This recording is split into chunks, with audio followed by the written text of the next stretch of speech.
6v6 is just around the corner in a couple of weeks here, and Spylo got the opportunity to interview Aaron Keller and Alec Dawson about the rollout and some of the philosophy about these tests. Now, I will say it was kind of weird how they announced this. They did this an hour after Overwatch Classic launched, and it was really only Spylo who was giving it some fanfare.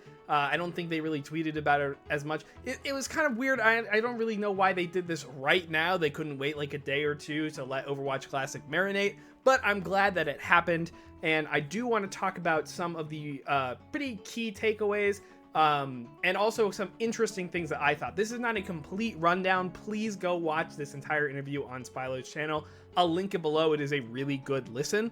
But I will be kind of just taking a look at some of these, things that I find interesting, even so, just philosophy wise, or maybe some of the actual, like, really meaty points. Now, I did already film this video. I was very happy with how it came out, and I realized that I did not mute them because I don't have my headphones on, so their audio is playing in the background. Let me make sure. Okay, it is muted. All right, so I'm gonna try and get through with this as quickly as I possibly can. So to start out, Overwatch Classic, just a little bit to touch on here. They have said that, Overwatch Classic is a for fun mode. It's really just because the team was passionate about it. But they do want to take a look at some ways that it affects the game. I think particularly more for the technical side here, because this is a 6v6 test and it is in the new engine where 6v6 is technically more strenuous than old 6v6 was. So this is a good starting off point. Now it is original Overwatch, so the particle effects probably aren't as strong. There aren't as many characters who are filling the screen with random things that would cause performance dips as much. But it is a nice, branch from 5v5 just to see how it's running, trying to find a benchmark. It might actually help them find a better, middle ground about, if 6v6 isn't working on a lot of machines, maybe like the Switch in particular.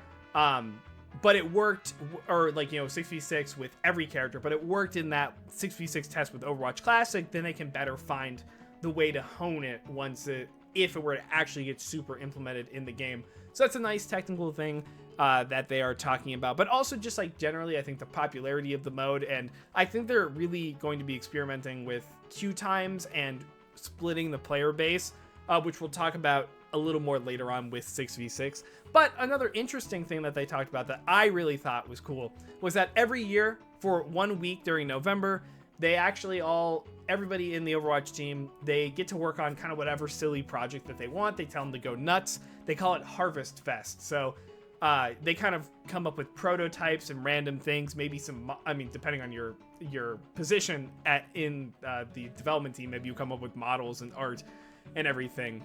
But the Overwatch Classic idea was initially an idea from Harvest Fest. So was the original idea from Flashpoint, and so was the original concept of Junkenstein's Revenge. And I want to point this out because they said that the Junkenstein's Revenge, or at least the bones of it, were introduced 2 years ago during this Harvest Fest. And I just wanted to point that out because a lot of times when we say hey, we want this in the game or we want that in the game, these processes take time. Now, I think that that is an extreme outlier because they probably just kind of remembered it. They're like, hey, we need a Halloween game mode. What could we reasonably do in the amount of time we typically take to make game modes? And somebody went, hey, remember that Harvest Fest thing? And they're like, hey, that could work, and so on and so forth. But, it does take time. It's not just, things don't just happen overnight. Like the Overwatch Classic scripts were written a year ago, and it took them this long to make sure they had all the art in there, make sure that all the animations worked properly, made sure they could implement it into the live game in a feasible manner, right? So when we go saying hey, I want this in the game, I want whatever in the game, just know that things take time, and that is proof of it, right? Especially ones that have more creative or technical technicality to them, I think is the best way to put it. So let's go ahead. We'll move on to 6v6, which is the big thing that we're talking about. The best thing, I think, from this whole thing is that they will not be working like the 5v5 quick play hack tests. And to me, it actually kind of sounds like these 5v5 tests are a little less serious, or they're not very serious, right? They're just kind of there, just testing the waters. But the 6v6 test is going to be 3 weeks long. In fact, each of them are going to be 3 weeks long.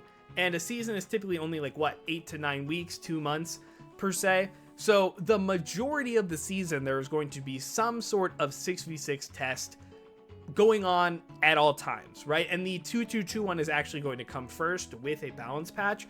And I think this is really important because they said, like, they're not just going to be listening to player feedback, obviously, but they're going to look at their own data. They're going to look at player retention, right? So after the first day or two, when people are really trying it out, since it's new and fresh, how many people continue to play that over the period of the 3 weeks of the test, right? How many new people does it draw in to that game mode and back into Overwatch, or how many old people come back, rather, that haven't been playing as much, right? What is the popularity relative to the other game modes, right?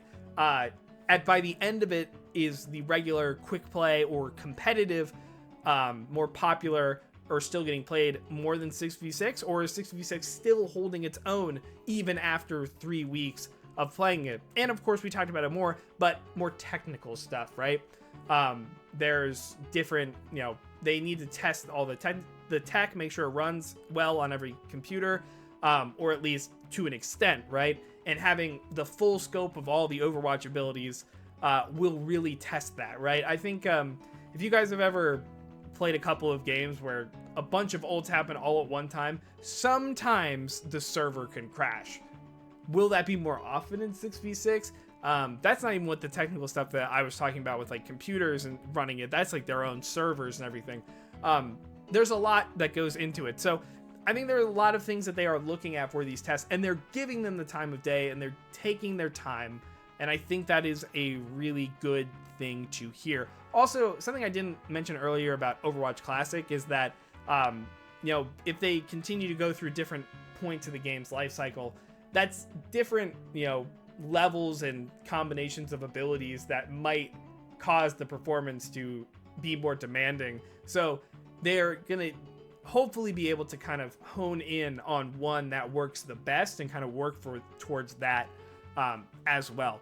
But yeah, the other thing about, retention and everything is that they're looking at, can 6v6 be permanent?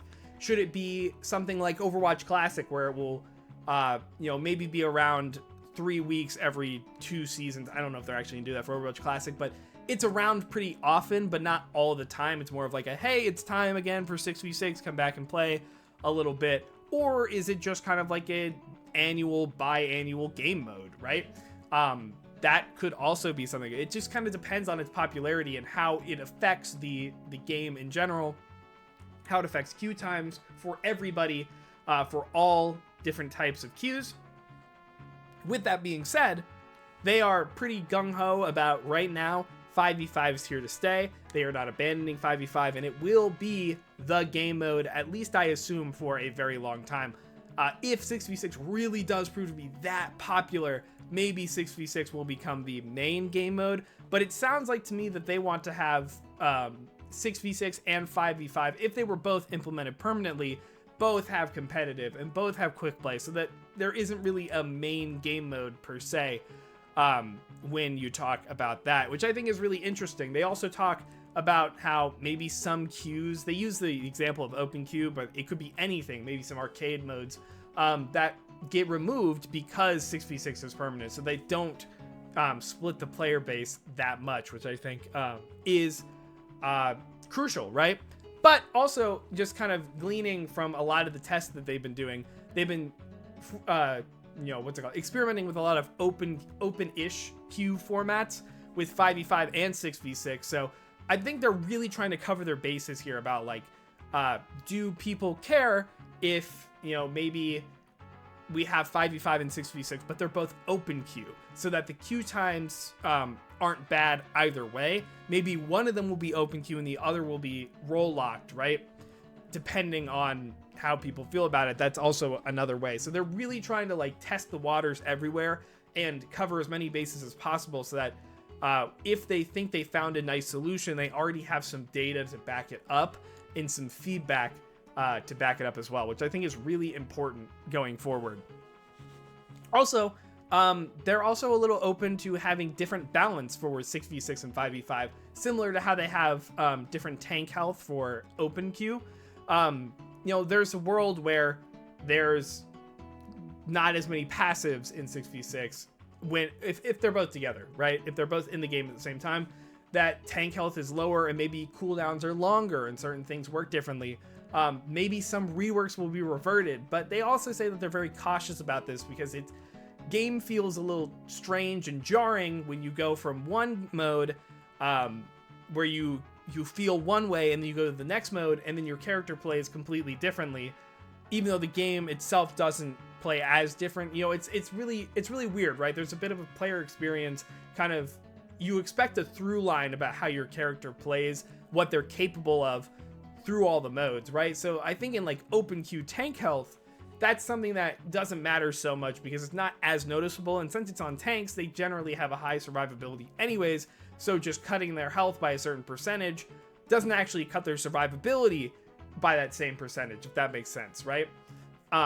So they feel basically the same, but once you start changing balance and you start changing cooldowns and numbers and stuff like that, that is when the conversation gets a little more complicated, and they are very aware of that, and I think that's really, really good to know going forward.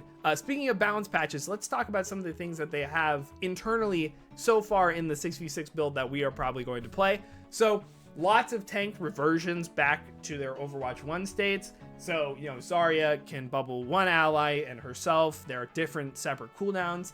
Ryan losing a fire strike, and Roadhog being reverted. That's another thing, right? But it's not everything getting reverted, right? They're saying that they want to keep CC, or sorry, the changes that they made to CC. So no Cass flashbang, probably no May freeze. They said by example. I would assume no Brig Bash, stuff like that, right? They're happy with that way. So we're gonna kind of get a 6v6 that plays a little.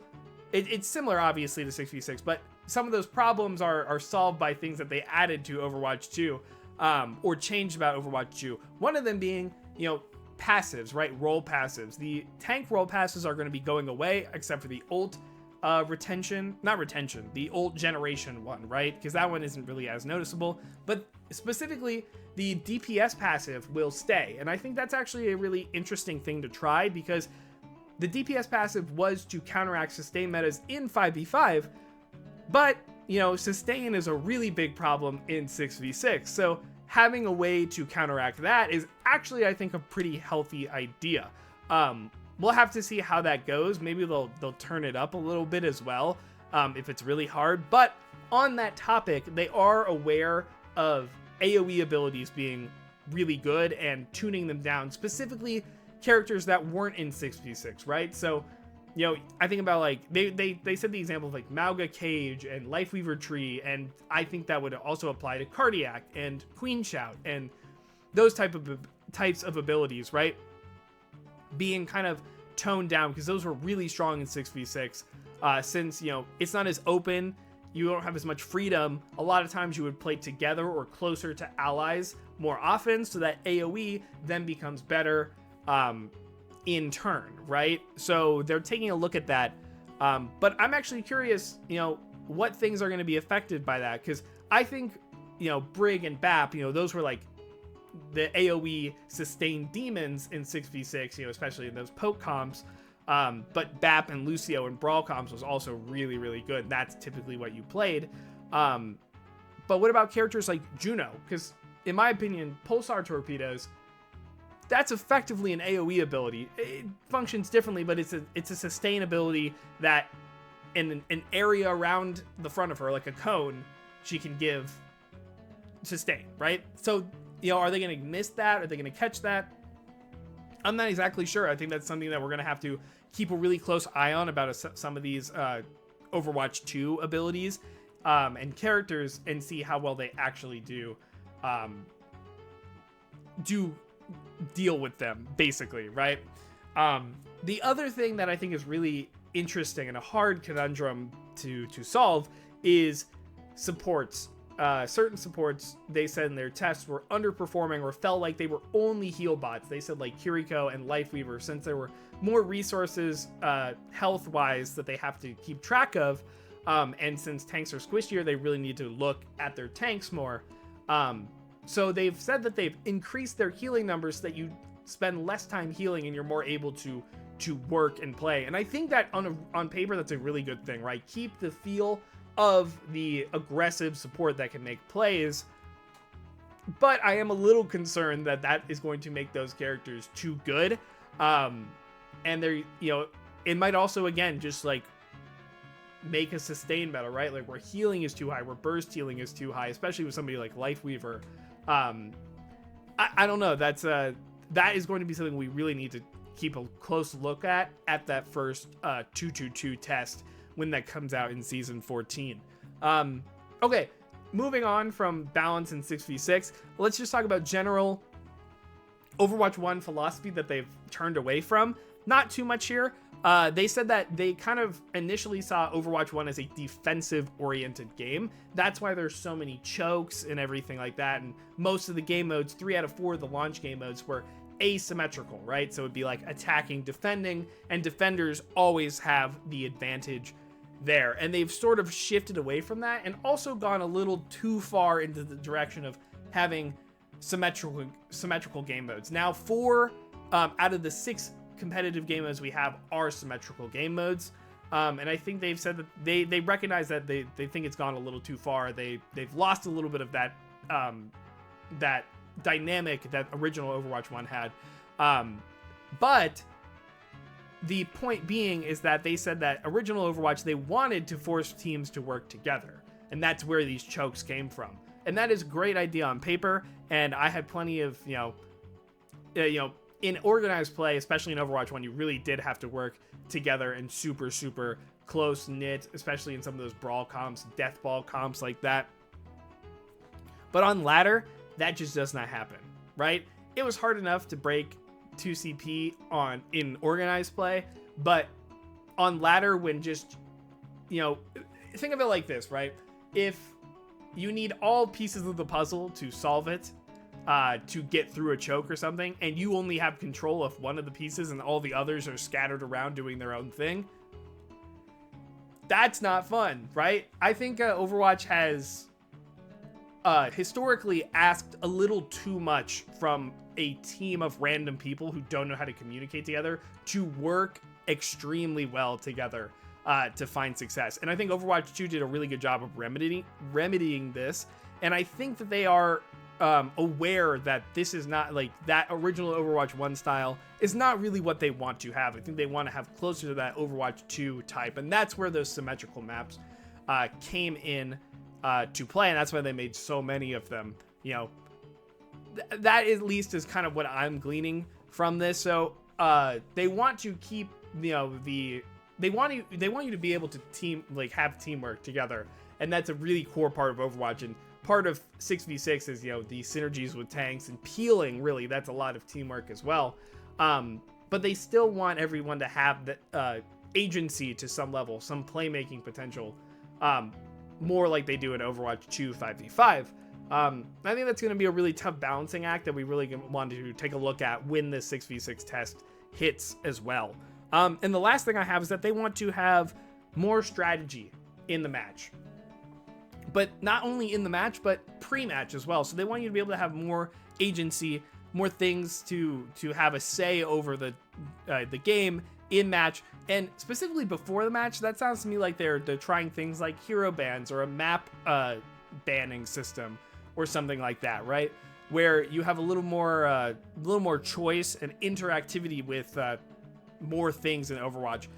They said that they want to focus more on strategy of the game, because they think that the fun side, the silly side is there, but they want to really hone in on the strategy. And I think that's a really good that's a good direction. I think most people want the game to feel the best that it possibly can be. Also, somebody in Spylo's chat, I don't know where they went, shout outs to them, again, watch the video, but they suggested maybe like a multi-queue. So for queue time's sake, if you were able to queue up for multiple game modes at once and then would just kind of pick one at random, for a lot of people that probably won't be very fun, but I think most people probably wouldn't care too much. And that could help with queue times as well, right? Like if you're kind of like me and you don't really care either way for 5v5 or 6v6 and they add both of them to the game, I'd queue up for both of them at the same time and just see like, oh, I'm in a 6v6 game, cool. Let's play, right? That's another thing that they could possibly do. I think that's an interesting idea as well. So yes, one more time, please check out the video Spylo. Again, I'll link it down below. It's a really good listen, but that is going to do it for me. Please subscribe to the channel if you liked this video. I do really appreciate it, and leave me a comment. What do you think about this interview if you've read it? If you've watched it? I do want to hear back from you guys. What do you like? What do you dislike? Like the video while you're at it. I stream live twitch.tv/Lane Hemingway. That's Tuesdays, Thursdays, and Saturdays. I always do discussions like this live, so if you want to talk to me in real time, that is the best way that you can do it. But also, please join my Discord. I am doing a giveaway, Game of the Year prediction. Everything you need to know about that is down below. The giveaway is just for a couple months free Twitch sub to my channel. But again, everything you need to know is in that Discord. The link is in the description. Okay, thank you guys so much for watching. Please have a good day.